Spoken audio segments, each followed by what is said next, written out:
বাহারুল সাহেব, যে সরকার সাহেব যাকে বগল দাবা করে নিয়ে ঘুরত, এক নম্বরে সব থেকে বেশি সন্ত্রাস যারা করে, হিংসা যারা করে, তাদের মধ্যে একজন হচ্ছে আপনার ওখানেকার জাগলগাছির নেতা আছে। তাদের তাদের নিকটাত্মীয়কে যখন ক্যানিং পূর্বে তৃণমূলের টিকিটে দাঁড় করালো, দেখছেন সরকার সাহেব তার কাছের লোকগুলোকে দিয়ে কিভাবে তার বিরুদ্ধে প্রতিবাদ সংগঠিত করার চেষ্টা করেছিল।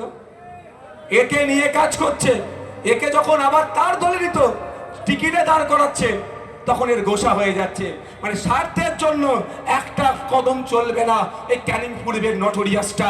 তাই সেখানে যারা তৃণমূলের নেতারা আছে তাদেরকেও বলবো, এতে ওর স্বার্থের জন্য আপনার উইকেটটাও যে কোনো টাইম ফেলে দিতে পারে। তাই আইএসএফ এর ছেলের থেকে ভয় পাবেন না। আইএসএফ মারামারি খুনোখুনি রাজনীতি করে না। আপনার দলে যা, আপনি যাকে নেতা বলে আজকে মানছেন, তার থেকে একটু সাবধানে থাকবেন। আপনার উইকেট ফেলে হয়তো আইএসএফ এর নামে বদনাম দেওয়ার চেষ্টা করবে বা সিম্প্যাথি নেওয়ার চেষ্টা করবে, একটু মাথায় ঢুকিয়ে রাখবেন।